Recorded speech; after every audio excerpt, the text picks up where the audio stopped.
மாதிரி ஒரு மதத்தை நான் முதல்ல சொன்னேன்.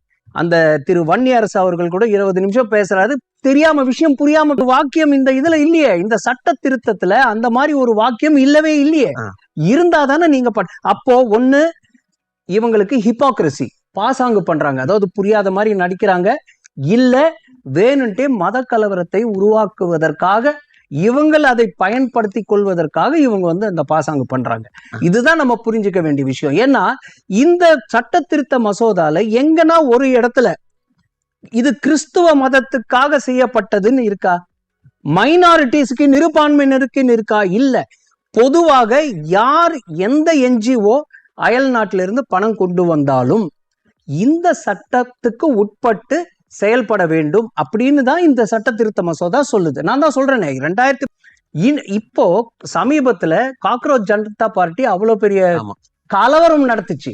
ஆர்ப்பாட்டம் கிடையாது, அதை நீங்க ஆர்ப்பாட்டம் சொல்ல முடியாது. ஜார்க்கண்ட்ல இப்ப நடக்குது இல்ல, அது ஆர்ப்பாட்டம். இது கலவரம் நடத்தினாங்க. அந்த கலவரத்துக்கு கிட்டத்தட்ட 1 கோடி ரூபாய் செலவு பண்ணிருக்காங்க சோசியல் மீடியாக்கு. பணம் எங்க இருந்து வந்தது? அவங்க வெள்ளை அறிக்கை கொடுப்பாங்களா? எப்படி செலவு பண்ணாங்க? யார் கொடுத்தது? வெளிநாட்டுல இருந்து வந்ததா? உள்நாட்டுல கலெக்ஷன் பண்ணாங்களா? உண்டி வச்சாங்களா? இல்ல கான்ட்ரிபியூஷன் கேட்டாங்களா? ரெசீட் கொடுத்தாங்களா? இதெல்லாம் சொல்லுவாங்களா? அவங்க ஒரு பேலன்ஸ் ஷீட் போட்டு கொடுப்பாங்களா?